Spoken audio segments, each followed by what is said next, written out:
And that is launched out to deep left field. Big fly for Mike Trout, 1-0 Halo. Ground ball to second base, Rendipo falls down, picks it up, fires the first. The Angels have no hit. The Seattle Mariners. That is drilled out to left field. The Angels are going to have a 1-0 lead. Anthony Rendon with a big fly, his third. Hey guys, I'm Alex Curry. This is Joe Adele here with the Los Angeles Angels. This is Brandon Marsh. This is Chris Rodriguez. And you're listening to the All Angels Podcast.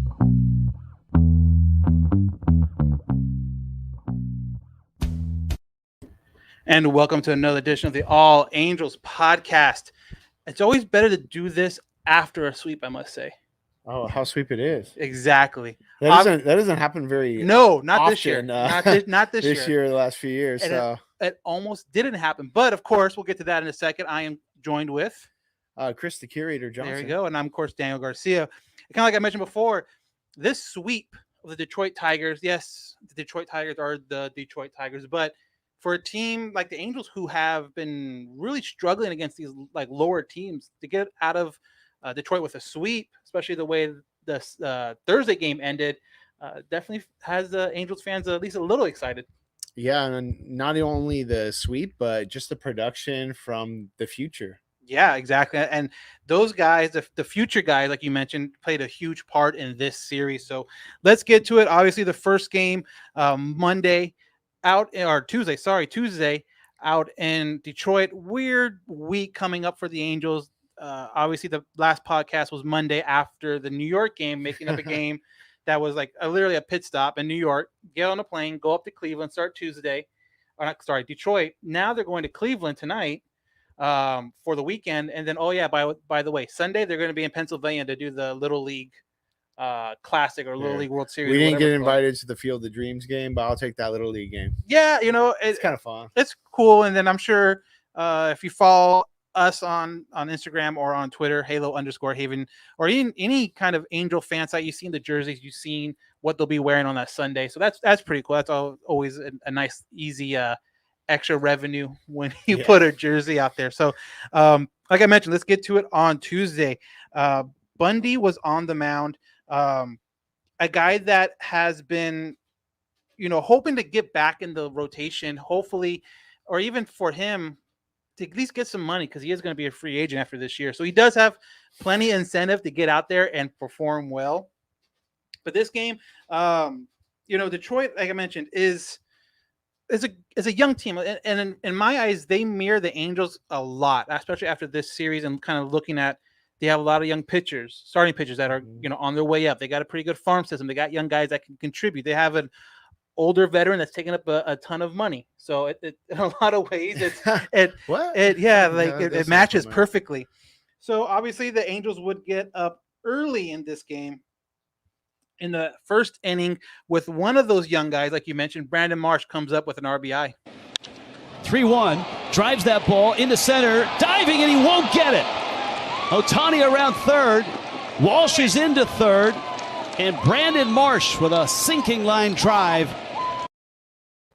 So yeah, Brandon Marsh really seems to be heating up. This series was a really good series for him in a lot of ways, and a frustrating series in a lot of ways. But like I said, we'll get to that towards the end. But there was a lot of anti-Joe Adele, Brandon Marsh slander out on the internet, and I will not take it.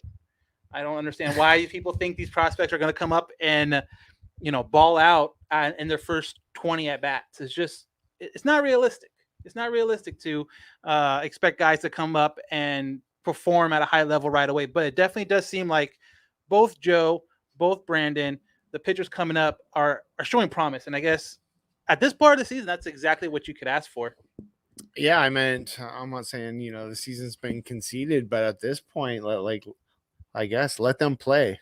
Let them play. Right? Give the fans something to look forward to, because you could roll out, some veterans and put them out there, but at least now you're building towards something. I think that's the fun part. I know. And just to get their confidence up, and we're starting to see that right now. And yeah, definitely. I think the confidence is a huge part with these young guys. Brandon, I think, is an example of that. So is Joe. But before we get to Joe's big night, in the third inning, Jack Mayfield also gets an RBI single. And he shoots it right through it, into right field for a hit. Fletcher scores. How about that?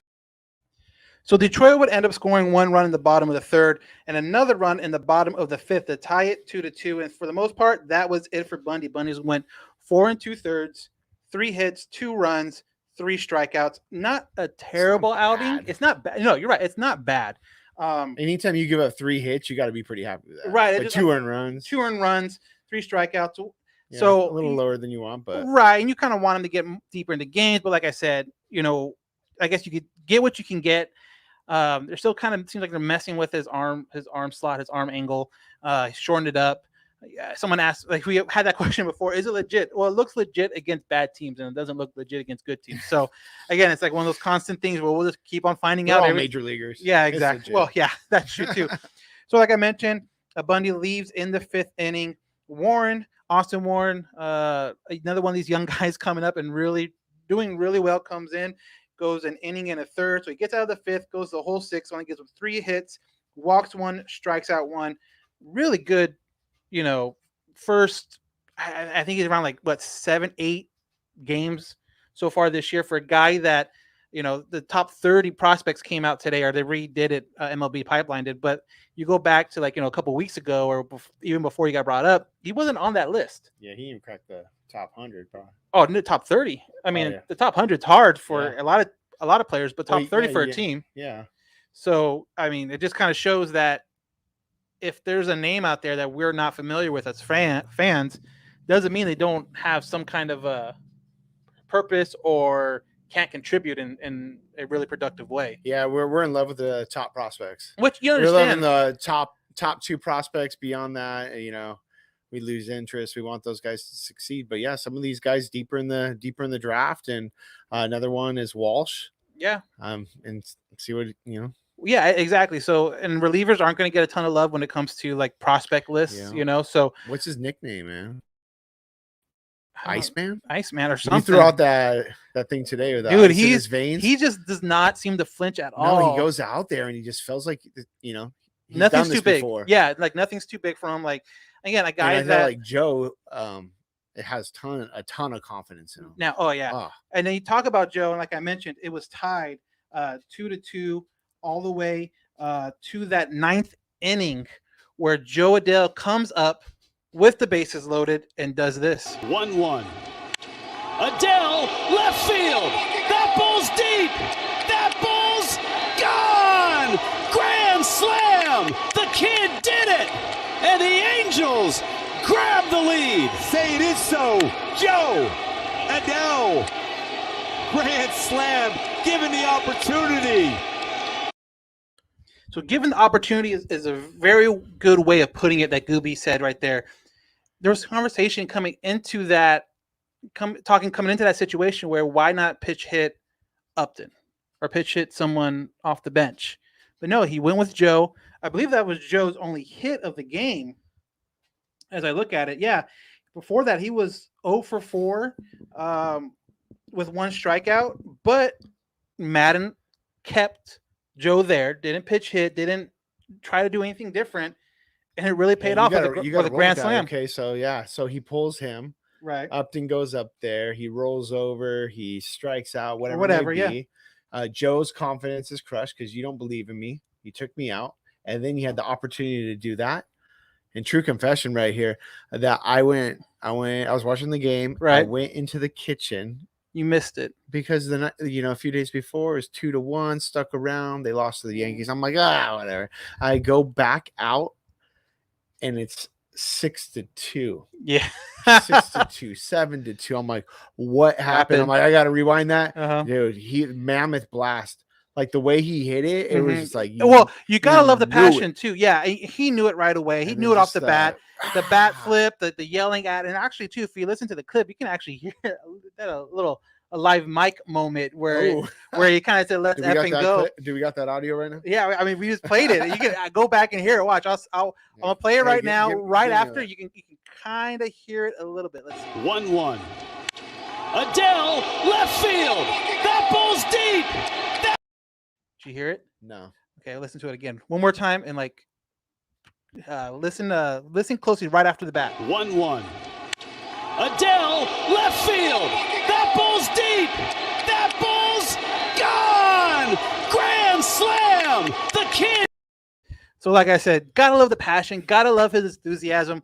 He made a great diving catch at Angel Stadium before the road trip in left field. Yeah. And again, same thing. Came up, knew the moment, fist pump. You can just see that he's having fun.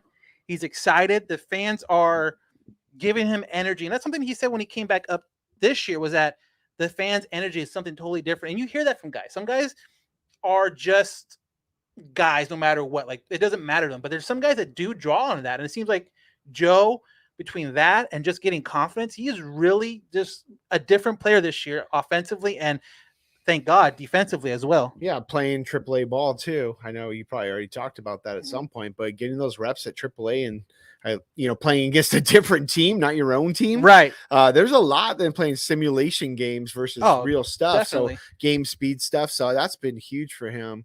And I mean, like, that passion. Can you imagine after the season you had last year, you go from being, top maybe 3 prospect in MLB, right, to people just discard you. Yeah. You're not even ranked. And you want to talk about confidence? I think Brandon went over past you. You have Detmers past you. Nobody's calling on the phone for you in trade talks for the most part. And then you come up there, all that conditioning, all that time in the weight room, all that, early mornings on the field, spring training, AAA, to come back, and then you connect on one of those. And then the situation too, like as a kid, who doesn't have a situation in your head in the backyard at the park where it's like, oh, bases loaded, 2 outs, tied game, and then as a kid, I still do that. Yeah, man. exactly. He wakes up like that. Yeah, exactly. You jump over the fence. Yeah. So I mean, great sight for him, great confidence boost for him. It just seems like he has things going. And like you mentioned, we talked about Austin Warren being a young guy and someone that you don't know. Well, here's another young guy who just needs just as much confidence, even though everyone knows who he was, and now definitely knows who he was. Well, in this game, it wasn't over. Kurt Suzuki homers to give a little more space. 4th of the year makes it 7-2. David Fletcher reaches on an error, which allows Juan Lagares to score. Now the final score is 8-2. But from, again, a 2-2 game all the way into the 9th, bullpen does a really good job. And like we mentioned, Warren was an inning in a third. Cishek, he seems to be – he's very streaky to me. Very streaky. He looked good. He looked good. He looked really good. And like I said, promised to take back every So he looked when he got out of that jam. Yeah, and he looked really good. He looked really good. 1 inning, 1 walk, 1 strikeout. That's perfect. And then you had Myers come in for 2 innings, the 8th and the 9th. Gets through that easily with only 1 hit and 4 strikeouts. So Myers, again, another guy that has seen better days, but has seemed to be turning it around and doing a really good job of coming in a high leverage situation. But other guys are definitely contributing, are definitely helping this team out. And I think that is the fun part about this team, the fun part about watching the games now. Because like you said, it's not that we're conceding the season. Like, the chances of them making the playoffs are very slim. I think Fangraphs had it like at 0.3% or something at this point. Man, I thought at least get 1%. Yeah, so I saw 1%. But honestly, though, to watch this team and these young guys is another reason to watch. Whether it's like Detmers now on the mound, something more than Ohtani. Right? You have Detmers on the mound. You have what's Joe and Brandon gonna do? What's some of these other younger guys, Berea, Suarez, can they take the next step and stuff like that? So that's a lot of fun. So going into Wednesday's game, Ohtani Wednesday.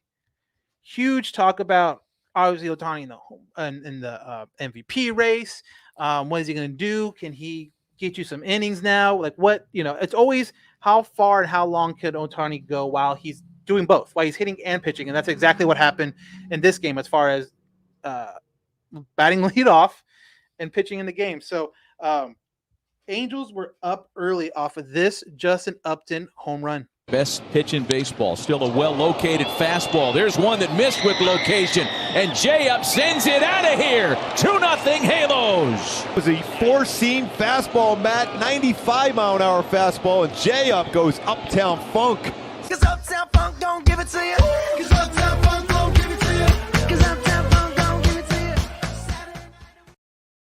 And that 2-run blast in the first inning is all that Ohtani would need this game. He looked absolutely awesome. Besides giving up a home run in the bottom of the 5th, he looked great. He went 8 innings, 6 hits, that one home run I was talking about, 8 strikeouts with 90 pitches.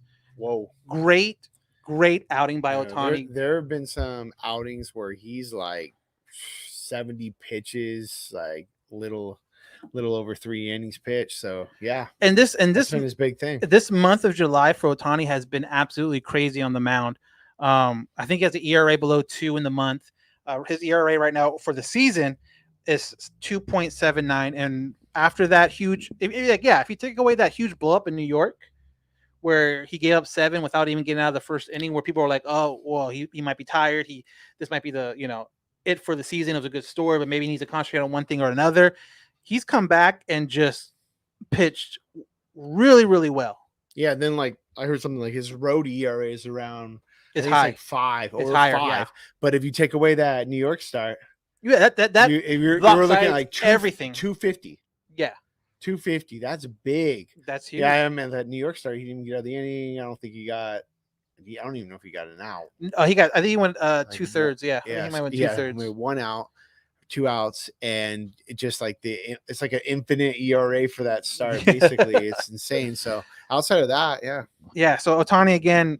This shows the world what he's capable of. Again, 8 innings, 6 hits, 1 run off a home run in the 5th. But after that, just completely shuts it down. And they mention it, and it's kind of everyone knows it now. But him being able to really crank up the velocity late in games, beginning of the games, he's touching 93, 94, somewhere around there. He doesn't really go past that. But when he has a feeling that it's towards the end, the 6th inning, the 7th inning, the 8th inning, he lets it go and he gets up to 98. And for a batter who's used to seeing 93, coming 98 when you think the guy's getting tired, I mean that can't be easy. I mean, if you look at most starting pitchers, third time, I think it's the third time around the line. That's when you see that average explode, and then you hear third time around against Ohtani. It's like, yeah. Now you're really in for it, yeah. You're done. And especially if he has all his secondary pitches working, whether it's that splitter, whether all that stuff works. It's going to be really hard to hit. So again, it was Ohtani Upton with his 2-run home run in the first. Ohtani only giving up 1, and so they're really trying to hold him into the 8th inning, let him finish that 8th inning because he was due up, the 7th inning because he was due up at the top of the 8th inning. And it's always good when you can give yourself a little bit of run support. Oh, Ohtani got it! He got it! Number 40! A franchise record for left-handed hitters, 3-1 Halos. Oh, Uncle! Shohei Ohtani, number 40. 7 incredible innings on the mound, and he just mashes a baseball a mile. So you listen to that clip right there. If visually you don't see it, you kind of lose track that they're in Detroit. That crowd is going crazy. Yeah.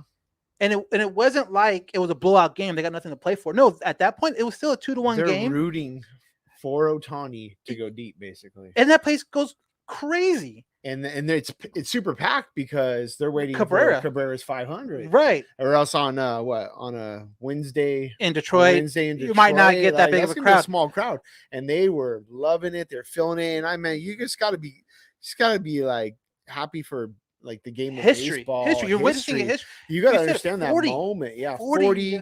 The guy comes up in the 8th inning. He's still pitching in the 8th inning. Yeah, he goes down the bottom of the inning, tired as heck. And he hits a blast like that, and they were jumping up like they just caught Cabrera's 500. Yeah, and like you mentioned, he comes back out the next half inning, goes 1, 2, 3 with a strikeout. Yeah, and just, I mean, it's crazy. What this guy's doing right now is crazy. Is it sustainable? I don't know. Is it repeatable even next year? I don't know. But for the moment that we're living in right now, you definitely have to take that and just feel special about it. I mean, I don't know how else to explain it, but a new franchise record by a left-handed hitter, 7 away from tying the record, the overall franchise record. I think it's pretty safe to say that's going to fall. I don't know what else you can do for this that is going to surprise us. It just seems like everything he does, he's stealing bases, he's getting on base, he's getting extra base hits. Is Yeah, you got to think of like these seasons, those seasons that you always think about. Like I think it was like the '61 season. It was Maris and Mantle, right. and then you had the Sosa, McGuire Wire, home run steroids. races. Yeah, I mean it's not like a race per se, but we're living in that, like you said, that season, and just be aware of it. Take it in, soak it up, get as much. Many baseball games in as possible. Watch, put it on, listen to the radio. This is something special, folks. And the crazy part of it too, in an era, and this isn't baseball, but it's other sports where load management is like a very popular phrase about. Dude, I hate that term. About players not playing all the games because you got to worry about this. He obviously pitched this game. He was the winning pitcher in this game to go 8-1. Pitched 8 innings, like you said. Guess what? They turn right back around and play a getaway game today, and he's out there playing and lead off again. So he's alone is like you almost guaranteed to get him, whether it's hitting or whether it's pitching. But he's always out there, and I think that's pretty crazy to think about. That this guy very rarely has a day off. I'm sure if you look at like games played, games started, and stuff like that, I'm sure he's up there in the Angels next to like Fletcher and Walsh was until he got hurt this last time. But other than that, I only recall like maybe like 2 or 3 times that they sat him like maybe after a start, right, or something like that, or like a turnaround, late night turnaround. They just kind of gave his legs some rest. And you hear all the guys, you hear Gooby and all these former pitchers talk about how much a toll it takes on your legs. Like, and these guys condition their legs, they strengthen their legs, and they're like dead. And then Ohtani's making them all look bad. All this complaining, all these years, my legs and the pitchers. And then like Ohtani's pitching 70 pitches, goes out, hits a home run, then does another half inning to get to like 90 or something like that. It's crazy. It's crazy. And he is completely, in my eyes, hands down the MVP right now. He finished up the season. I don't know how else who else you give it to. Like, granted, I think Vlad Jr. is having a really good year, but it's appropriate when they play the Tigers. When Cabrera hit the Triple Crown and got that MVP away from Trout, even though Trout had awesome, like he was second in a lot of those categories, and he played a really good center field at the time.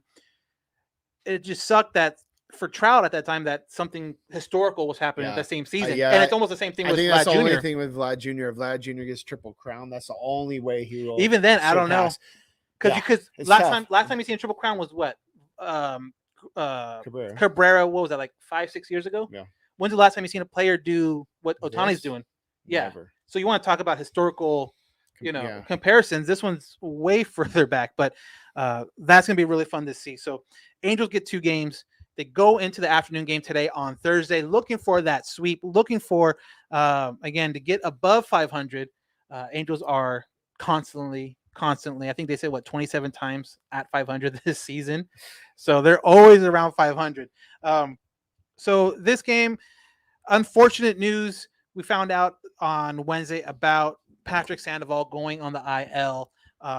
Something with his back, like it was a weird. Yeah, it was like a fracture, lumbar, spine. Yeah, it was an injury I've never heard before, and even too, you see like on Twitter, some people are saying like, that sounds actually. I was kind of concerned when I heard how they and even Joe Madden, for a guy that normally, and fans will say it, will normally be like, oh yeah, he'll be good in 3 or 4 days or whatever. No, Madden like legit said this could very easily be it for him for the season.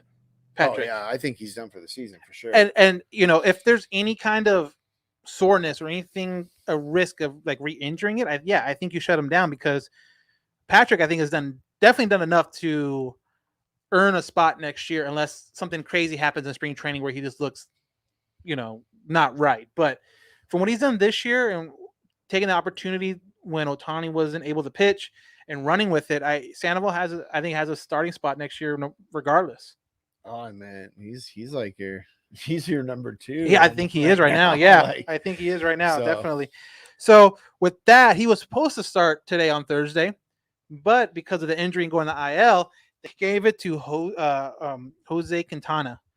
So obviously not great. So for this game, we're just going to push the fast forward button. Yeah, that escalated quickly. Yeah, so we're going to just push the fast forward button to the 6th inning, where it's already 8-2 or not 8-2, 10-2 out in the top of the 6 when you have Quintana and Slagers. Another guy where it's like, I mean, you put these two guys back to back. Recipe on how to lose a game. You were seeing that a lot on Twitter and a lot on really? Instagram today. But those two guys, Quintana and Slagers, combined for 4 2/3, 14 hits, 10 runs, and 3 home runs. Sounds like a wiffle ball game. When I was a kid. It sounds like a beer league softball game, except the other team wasn't playing softball, just the Tigers. Just drinking beer. Yeah, exactly. So with that being said, in the 6th inning, score being 10-3, you have to get something going. The bases were loaded. Phil Gosselin comes up, and sometimes the luckiest, base hit, luckiest, ball bounce is exactly what you need, and he got one. Back to Jimenez, skate save and a beauty. It scores a run. Right off the shoe. So yeah, right off the shoe, makes it impossible for the third baseman to field it. Again, bases loaded, so they get one across. You kind of cut it the lead little by little as much as you can. The next 2 batters, again, bases loaded, would walk. So you're not overextending yourself. You're not swinging at pitches that you're too hyped. You know what I mean? You're willing to take what the pitcher gives you. You hear that all the time. That cuts the lead to 5-10. Joe Adell will come up, hits into a fielder's choice, uses his speed to get out of a double play, which is huge. Not only does it score a run, but it keeps the inning alive. So now, was it 2 on, 2 out? And you got Brandon Marsh, who earlier in the game should have had his first career home run, but for whatever reason, Madden decided not to challenge it. For whatever reason, umpires decided to go back and look at it. Got a triple out of it. Came around the score. So I guess all in all, kind of broke even. But it sucks. This series with Brandon, he's hit the ball really hard. He's hit the ball really well. And then we go back to the Tuesday game, had a double, and it comes out later that it would have been a home run in either the park. It was like a home run in 29 out of like 30 parks. Yeah. And the only park that wouldn't have been a home run in is Comerica, because that ballpark is huge. Yeah. That ballpark is so big. Yeah, it's not like Old Tiger Stadium or anything. Yeah, exactly. So obviously, Brandon's seeing the ball better. He's one of the young guys we were talking about, Joe, in the first game. Brandon's having a huge series for himself here, getting on base, triples, extra base hits, using his speed. But now he comes up to the plate. Like I mentioned, the score is getting cut little by little, and you just kind of need that momentum to keep on going. And he comes up and does this. The 9th Angel to hit in the inning. Marsh sends it to center field, and that's going to get over Cameron. Walsh scores easily. Here comes Adell. Brandon Marsh's big day continues, and the Angels are somehow right back in this game. Yeah, right back in this game, making it 8-10 at that point. So only 2 down, and that would cap a 6-run 6th inning for the Angels. And the games like this, you're like, man, okay, how tragic would it be to come back and then you see it, you lose by one something short, like that, or you tie it up in extras, you get walked off on, and you're like, dude, I just would have rather been done early. Let's just pack it in 10-2, let's go home. But it's great to see young guys performing. It's great to see young guys coming up in clutch situations. Again, clearing not trying to do too much, not trying to kill the ball. That center field in Comerica Park, though, 420 out to the center field wall. So that ball can roll for a little bit. He hit the ball over, like to get a triple, you got to have a little bounces, carry him off a wall, things like that. But that ball went over his head to the wall, hit the wall, bounced off, and he's got a triple. Yeah. So like that's not normal. Yeah. So again, it played against him the first time. It helped him now the second time. So. But so Brandon gets 2 triples in this game, ends up going 3 for 5. 3 RBIs. I think they said, I saw some stat. It was like the first Angel to have 2 triples in a game. I think about like over 10 years. Dang. I want to say it was like Sean Fig. Probably that sounds like the right name for that situation. Yeah. But again, they keep on grinding. After obviously the Bundy, after the Quintana and Slager's kind of blow up, the bullpen was like lights out this whole game to give them that opportunity. You're talking about. Are you talking about our bullpen? Yeah, right. Oh, okay, cool. But like again, some of these guys in here are young and they're going to be here next year. Whether it's Andrew Wantz, who came in, got called up the day before, has been on the taxi squad, so he has been kind of hanging around with the team. So it's not like he was fresh off the plane, but he comes in after Slagers, gets the last out of that inning, so kind of stops the bleeding, comes out, has a clean inning. Then you have Meyer come in for an inning again, clean inning. These guys that you look for in high pressure situations. And at this point, the game's on getting closer and closer. And you need the bullpen probably more so than ever then to not let that momentum slide away. Because what they always say, like when you put up a big number, don't let the other team come back and respond to it. Because now all that momentum is gone completely. Keep burying them. Yeah, exactly. And that's exactly what happened. Austin Warren will come in the 8th inning. He will end up getting his first career save, 6 outs. So again, another young guy that has absolutely balled out. Bullpen was great this game. It was absolutely great. And it's kind of frustrating because if you got this kind of bullpen production earlier in the year, this could be a whole different situation with this team. You could theoretically only be like 2 or 3 games out of a wild card spot and be right in it. So in the top of the 7th, Jared Walsh would continue this comeback with his double. That's into left center field. That's going to bring around Ohtani to make it a 1-run game.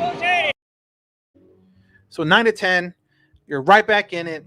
And in the 8th inning, the comeback was complete when Max Stassi does this. 3-1 home to Stassi. Swing and a drive into left field. That one's got a chance. It's going to go. Homer for Stassi. And the Halos have come all the way back. Santa Maria. Maximus entertaining us. What do you think of that Vasgersian call right there? Santa Maria. I don't know, man. Like maybe the first 100 times he's done it, it was okay, but I don't know. So that makes a comeback official. It's now 11-10. Angels take the lead. Shohei would add a sac fly to make it 12-10. And the Goose was loose again in the 9th with a leadoff home run to make it 13-10. You cannot contain this man. No, you cannot. He's there. He's a great guy off the bench. He's, making little spot starts here at first, making little spot starts here at you need third. To extend them now. So makes it 13-10. And like I mentioned, the bullpen actually absolutely shuts it down with Warren coming in the 8th and the 9th to get his first career save, 2 inning save, 6 outs. Angels take the sweep. Sweep the Tigers, sweep a team that they should sweep a team that, struggled early, but they kind of looked, fairly decent in this last month or so. Like if you look at Detroit's record per month, that first month was absolutely horrible, but I think they've been at 500 or above 500 every month since. So a team that's good, young, and promising, but the Angels definitely took advantage and took a lot of heart to come back in this game for sure.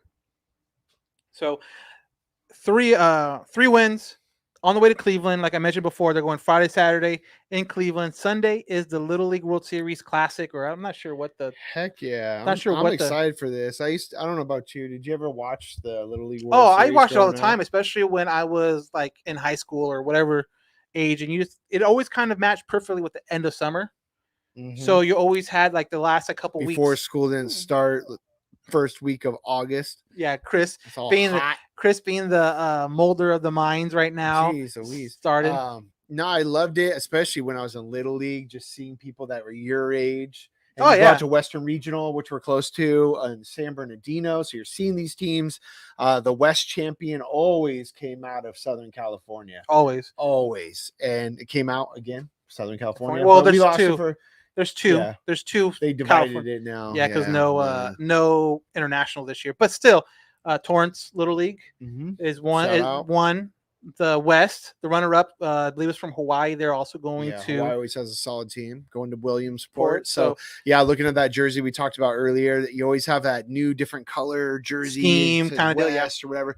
They've done it for years, and just to see that, I thought it looked pretty sick myself. No, I liked it. It looked out Like, really better than the All-Star game jersey. Go. Yeah. But I guess they also had more time to think this one out compared to the All-Star game with the Switch. We're going to Colorado. Okay. Okay, what can we do? Yeah, that was kind I of. wonder what the concept was for Atlanta. Oh, I know. I wonder if Did they there put it has to out? be like They a. had to put it out. There's renderings and all. Oh, sorts of definitely. stuff. I wonder if I'm- there's an actual physical jersey. Dude, I though, bet you merch was made. like patches and stuff. Oh, that far ahead? Patches had to be made to be put on at least the players' like hats and stuff like that. But I'm even talking about, team store merch for days, and some Atlanta swap meets being. Well, do you know what the thing is though? days. Well, the thing is though too.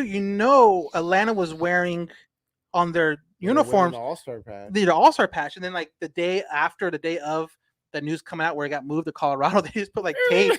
They put tape or they put something over it because they didn't have enough time to take it off. So there's like those kind of patches floating around somewhere, definitely, or Atlanta-based shirts with probably the logo on it or something like that. That's floating out there. That's going to be a collector's item in like 20 years. That no one's going to realize what the Just heck like happened. that 1994 World Series ball. Oh, Never yeah. happened. I was Very say, wait. short season. I'm like, that That sounds was always familiar. like the cool thing when you're a kid. Oh my gosh, it's a 1994 World Series ball. Yeah, I was like, wait, There's, that sounds familiar. So many out there. Yeah. Like 4 of them now. So that's going to wrap it up for this first half of the All Angels podcast, talking about the games that just happened. We're going to take a quick break, and when we come back, we're going to do the Curators Chronicles, followed by some Q&A from our follower. Q&A? Yeah, Q&A from our. Had that for a long time. Yeah, you put it out there on Instagram. You got any questions? And some people write in, and so we will be happy to answer them as best we can. So hang in there. We'll be right back after this. Let's go! Batter up! We're taking the afternoon off. It's a beautiful day for a ball game, too. Hey, Angel fans, it's another edition of the Curators Chronicles featuring me, the curator. There you go. This section, if you're new to the podcast or you're watching live, your first time around, this is where we feature memorabilia, things that I collect on my journeys out to local swap meets, thrift shops, Angel history. and even some late night browsing on eBay, the cheap way to get items. Not cheap per se, And but how often is that late night browsing on not eBay very often. I've actually been fueled by adult beverages or two? possibly. Well, anyways. Bye long story now. There's so much stuff. You see the same things over and over, but I came across something I saw and I was like, wow, it's different. It's as another collector, Tom Duino, said, that he collects the obscure, not your Mike Trout this and your this and Your that. Albert Pujols Just like your counter. your weird, your counters and all those basic things. This is, or your rally monkeys. This is something that's a little bit different. So this features a sports writer that was a very prominent writer in Southern California for the Los Angeles Times. He was inducted to the National Jewish Hall of Fame and also recognized by the National Baseball Hall of Fame for his dedication to the sport and his lifelong contributions. But this thing's pretty cool. It's kind of like you would get off a newsstand. You can see it. I'm showing it to you if you're watching live. But it says Ross Newhan flies with the California Angels. There we go. The press That's appropriate. telegram for only 10 cents.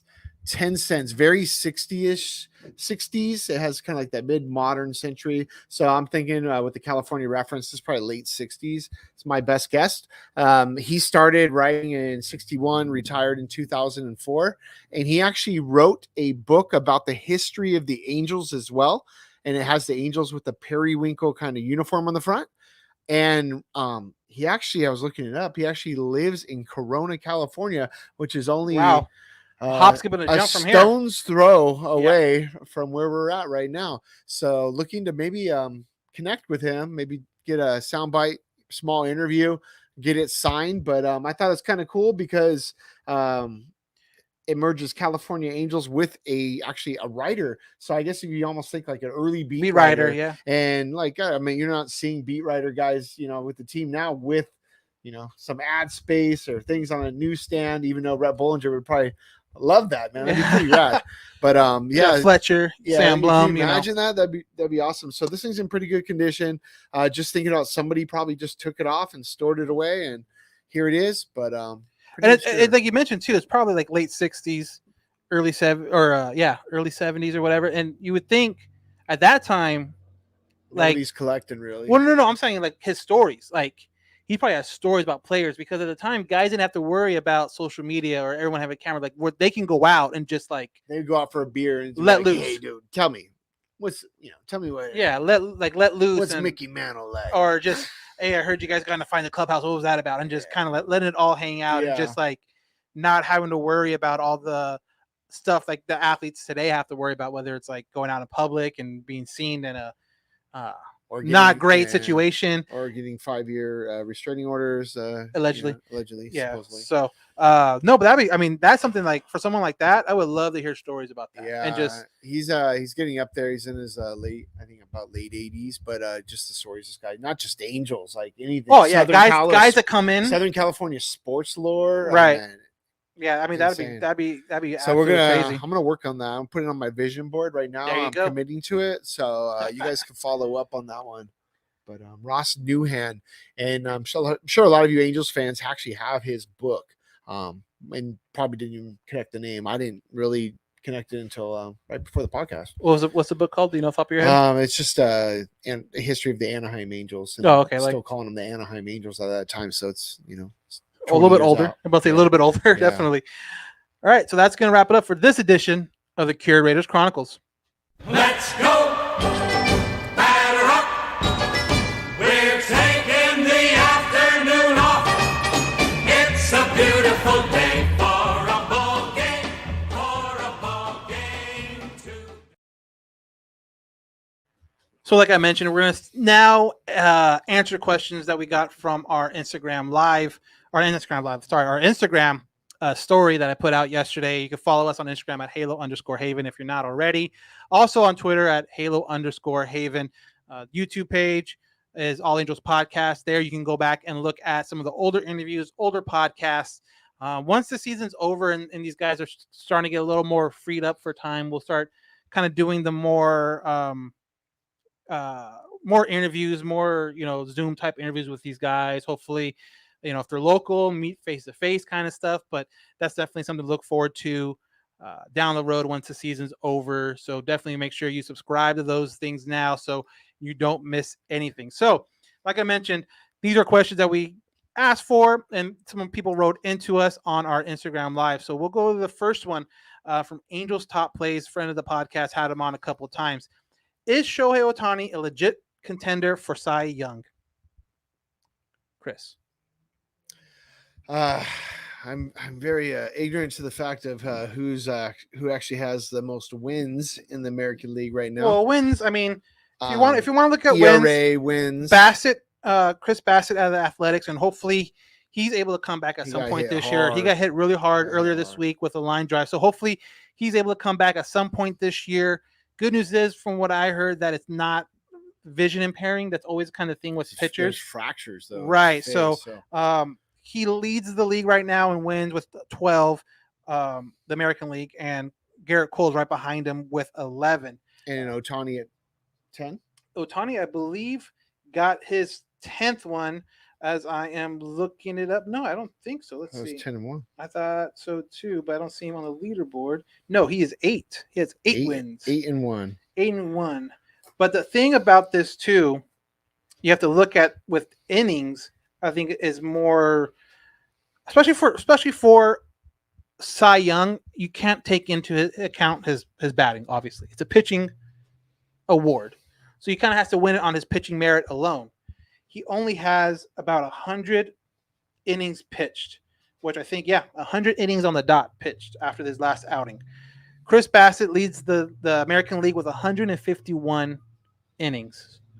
So there's a huge gap between Ohtani and the top guy. Yeah, I mean, I think it's fair to say that he's a contender, Right. But we're not. Where I think what I rushed to in my head was that is he a winner? I don't think he's a winner. He's a I think. winner? I think. Is he a top I think it's a top. five? I think it's a top Yes. 4. I think it's a top 4. Yeah. Okay. Okay. I think honestly. I mean, we'll see what happens. But I looked it up. We should do these lists like top 5 or top 10, not top 4. Yeah, I want them in that 4 spot. So if you go to VegasInsider.com, which is like the first link I saw when I typed this in. I thought they were a new sponsor. No, but whatever if they want, that's cool. Lance Lynn from the Chicago White Sox is hands down the favorite to win the 2001 Cy Young right now. If you look at the odds at -165, so he looks like a really good option for that title. He's won a bunch of games. He's like he's always in that kind of top whatever category is. He's around the top. He's leading the league in ERA at 2.26 ERA right now for the American League. Tops there. Strikeouts, he is down a little bit. He's at 11th. Cole has the most strikeouts right now. But you look at a lot of the other kind of categories. His WHIP, he's at 4th place there. Batting average against, his batting average against is .199. So under the Mendoza line. So he's doing a really good job. But I mean, you keep on looking at the odds, like I mentioned. They have Lance Lynn, obviously, hands down. They have Garrett Cole, Carlos Rodon, also from the White Sox. He's on the IL, so we'll see what happens when he comes back. Robbie Ray was a little bit sneaky just because I didn't realize how good of a season he was having until I started kind of looking into this more. And then you have Shohei right after that. So 1, 2, 3, 4, 5, top 5 right now by the odds. But Shohei is a plus 3,500. So for you bettors out there, you go down to Vegas or wherever, put $100 down.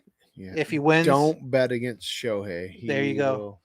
Meanwhile, I could probably find like the MVP odds, and his is probably like negative 300, 500, 2,500. And truly, I mean, what's the greater award, Cy Young or MVP? And the answer obviously is MVP. Yes. When when a pitcher, it's rare, but when they do win the MVP and Cy Young, so they exceed their Cy Young and get the MVP. I mean, that's a huge accomplishment. So, yeah, he's creeping there. He's creeping in there. Yeah, he's doing well. I think the innings count is going to hurt him, just because he's so far back with not a lot of time left. But it's going to be a good story. He might get some votes because of that. But I think as far as top 2, top 3, I'm not sure he's there yet. But hey, you have another 8 innings here, another maybe a shutout, complete game there.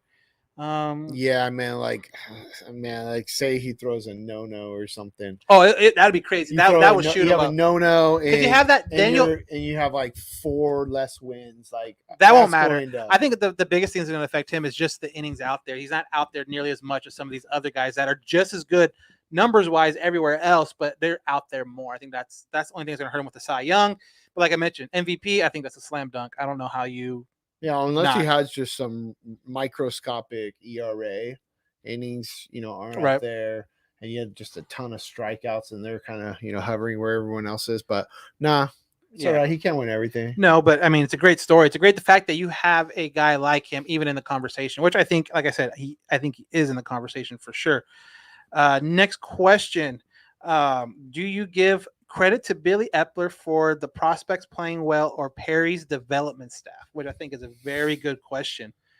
What do you do? Because obviously all the young guys we're talking about right now were drafted or traded for in Sandoval's case during the Billy Epler era. So what do you put more credit in? The development staff of Perry, which let's be honest, that staff of his has only been there for like a year. Yeah. So it's not like it's been there since the beginning of their tenure. Their tenure. Angels. And it's not just Billy Epler. I meant the whole Angels organization. I meant on draft day, it's not just Billy. No, but Billy Epler does get a lot of say when it comes to something like that. Though he takes into consideration obviously what his scouts say and what people that he trusts say. But at the end of the day, it is Billy's, or was Billy's, not anymore.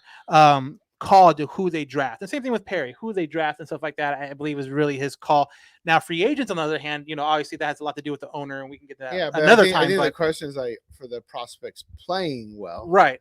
And so that's just development. That goes all the way down to, not beyond low A.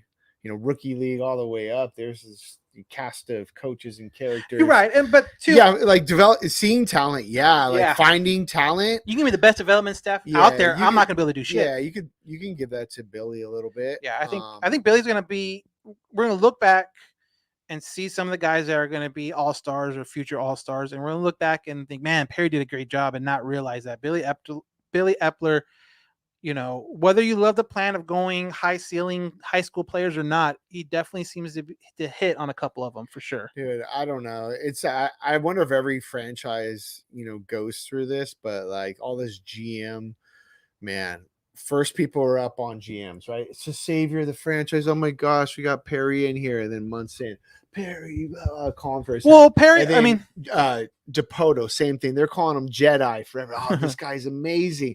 Hate him, right? He's getting trashed now for giving up that reliever, Kendall Graveman. Yeah. So, and then you bring in Epler, and he's the next great one. He studied under Brian Cashman, and then he's trash, and he's gone. And then now you're looking back like, oh, did he? Did he? He did bring a little bit more to the franchise than we thought. I mean, even like Stoneman, going back to Stoneman, winning the World Series with Stoneman. He's always kind of regarded as, the man when it comes to GMs. Tony Regan, right? All sorts of bad contracts. And GM, and I will say this, and I've always said it, and I probably will always say it. GM has to be the hardest job to have in sports, like management, because not only are you kind of forced to win now, but you're also forced to win later. The future. Right. So what do you want me to do? Yeah. And that's exactly what happened with Epler, is that he did a lot of stuff that set up this organization for the future, or at least have a shot to do well in the future with the guys he drafted, whether it be Joe, Brandon. We'll see what happened with Canning, but Canning was very promising. Trading for Sandoval, for, Maldonado, he did a lot of things to set this job up, or this team up, for the future. He didn't do a great job of setting this team up for now, but it seems like that future is coming quickly.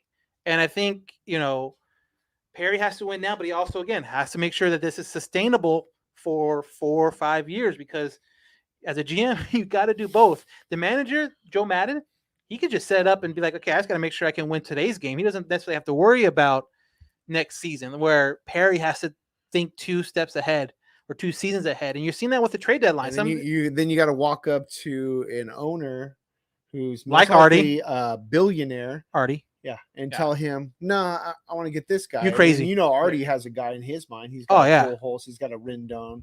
He loves Hamilton, who it may be. And I'll go get them. And you're like, that's not. That's not what I would do, but since you're paying my kids' tuition, I guess I have to. So then their tenure gets based off some move like a Hamilton or which I never thought was. I never thought it was completely fair for the Pujols contract, the Hamilton contract, the CJ Wilson. Like, those big contracts aren't GM signings. Like, you talk to anyone that follows off-season moves enough, like reporters or just guys that used to be in the business. So all those type of signings, the Trout extension, those type of signings are owner signings. Those are jersey sale signings. Those are owner signings. Those aren't that term. There you go.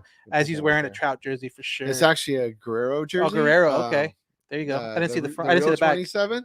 Ooh, that's gonna be OG 27. That's gonna be interesting. That's always been a big controversy. That's gonna be crazy. That's gonna be interesting, especially if Trout doesn't bounce back. But on that note, Trout is kind of with the team and kind of moving around, kind of stretching, kind of playing catch. Don't know what that means. Don't know if that means he'll be back soon or he's just bored. I don't know if he's just bored, but he's stretching around. He's doing a good job. Alex Cobb threw a little bit yesterday.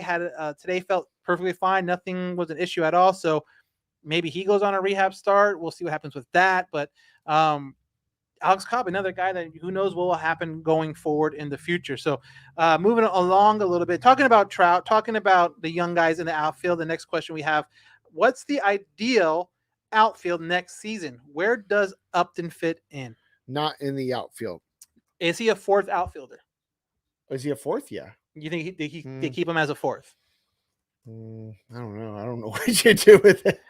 I think you keep him. I think you almost need to keep him as a 4th. Yeah, I don't know. Because realistically, I don't know what else you would do with Upton unless you're going to outright DFA him like you did Albert. You DFA him or see if there's any interest, and that's a tough one. For Especially with that money contract. Yeah, man, I just don't see that. Would you be willing to tether a young guy with Upton for a team to take him, like they did with Zach Cozart and Will Wilson?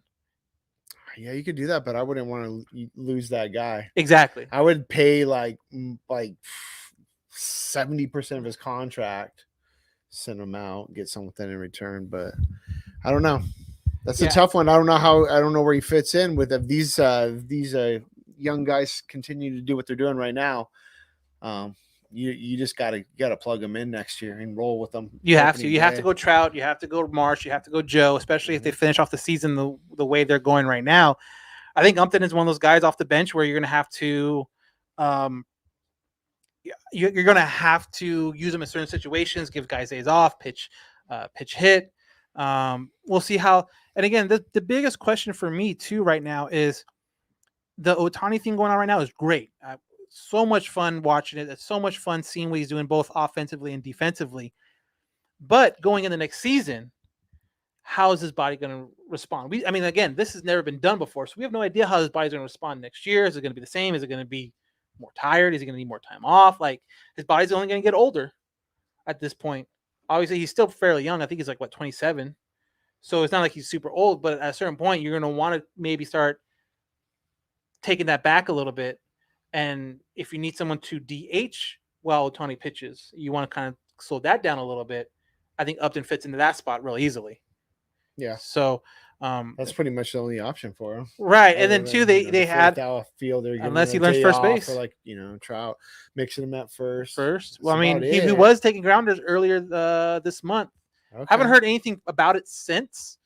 I could text some people, but I haven't heard. Well, that was when Walsh was right. So I just wonder if they're still going to go with that, because Walsh has been struggling a little bit. So he has been getting some more regular days off than he was pre-All-Star break. So I don't know if that's still even an option, because Phil Gosselin can play first, but is he going to be part of your long-term future? I don't know. Oh, he better be. I know Chris wants him to be. This guy, man. I talked so much smack on him at the beginning. I called him poor man Rob Quinlan, and look at this guy, man. Rob Quinlan's a poor man goose. Yeah, Phil Gosselin. Phil Gosselin, man. This guy. Are they selling Gosselin jerseys in that team store yet? They should be. They should. Next question: what bullpen arms are available during free agency that the Angels could potentially get? So, free agency is still a while away, and I kind of understand this question a little bit because it has been an issue going forward. But honestly, you look at some of the names for pending free agents. You have, again, a lot of older guys. You have Kenley Jensen, Brad Hand, Trevor Rosenthal, Dylan Patansis, Familia, former Angels Garrett Richards, Joe Kelly. I think obviously the biggest one that the Angels are going to want to re-sign is Raisel Iglesias. He is going to be a free agent at the end of the year. With that being said, you don't really want to sink a bunch of money into like 2 or 3 relievers. You want like the one closer top, guy, which would probably be Iglesias. I think we all agree that bringing him back next year would make a ton of sense. But after that, I don't know how much money you can really spend on a, 8th, 7th, 6th inning guy. Like, you're going to have to try to find these. You can't be dropping $9 million on a 6th, 7th inning guy. Right, exactly. But then when you have the rise of Audie Warren coming up, and right, I mean, that's your 7th or he's been a great in 7th inning, 9th inning guy today. You get to the 7th, you have him. You got someone else you throw in. I don't know. Yes, I don't know how much he can actually spend in free agency that's not connected to Raisel Iglesias. Now, if he doesn't sign, if they're not able to re-sign him, then you go out and get a Kendall Graveman or someone like that who is going to be a free agent at the end of the year to solidify that closer spot. But we're seeing now, and we're talking about the trade deadline with Perry, we're seeing a lot more of these like reliever types, hard throwers work their way through the system, whether it be AA, whether it be AAA. One of them, I forgot who it was, is now on the taxi squad. So he's one step away. So, maybe you build it that way. You spend a lot of money on Raisel, but after that, you have a lot of guys that are not minor leaguers, but minimum guys, and then maybe a mid-level, 2 mid-level kind of relievers guys. But again, those guys are going to be maybe names that you're not 100% familiar with, unless you're really into just Major You're League deep Baseball up in the game. Major League Baseball in general, for sure. Comment here on our Facebook. Send Rendon with Upton.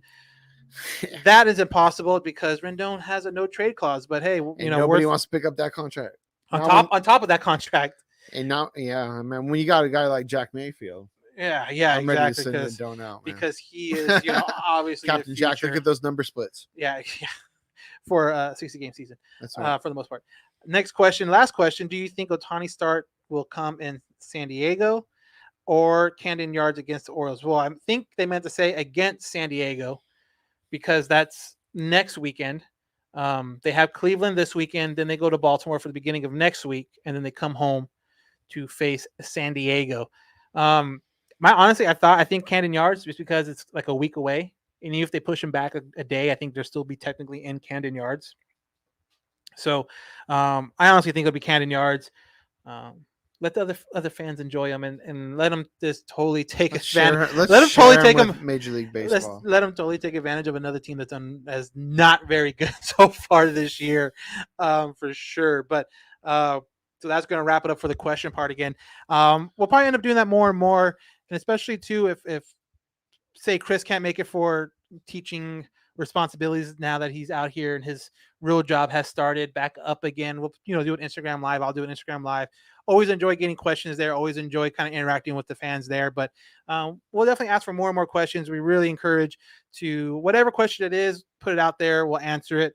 But thanks for the feedback. Thanks for the questions. And just one of them, most of them are really good, especially the, Cy Young conversation, the Epler one. I like those ones where it takes you a little bit to kind of think about it. It's not completely like a these questions. We used to get a bunch of them all the time, especially from Dead Horse, Alaska and Chicago. But I love answering these questions and challenging us and things like that. And so we'll be back Sunday after. I'll be back Sunday after the Little League game for sure. Talk about that series against Cleveland. Hopefully the Angels keep it rolling, keep the streak going. Again, still very, very outside shot for the playoffs. Still, I think 10 games back in the division from the A's, and I think they're still like 7.5 back from the wild card. But who knows? Stranger things have happened. Next thing you know, they could pull an A's and go like on a 20-game win streak and surprise some people. But we'll see what happens. Again, injuries have kind of fallen on this team, but also at the same time, maybe you do get a Cobb back, maybe you do get a Trout back, and can make some kind of a run because these young guys are really performing and playing really, really good. So that is definitely stranger things have happened. No, and you're absolutely right with that. So we'll just have to watch and see for sure. So that's going to wrap it up for this edition of the All Angels podcast. I am, of course, joined with the curator, and I was Dan Garcia. Again, thank you very much. Subscribe, rate, review if you're on iOS. Really appreciate it. Look forward to the next podcast Sunday night. Have a good one. Go Halos.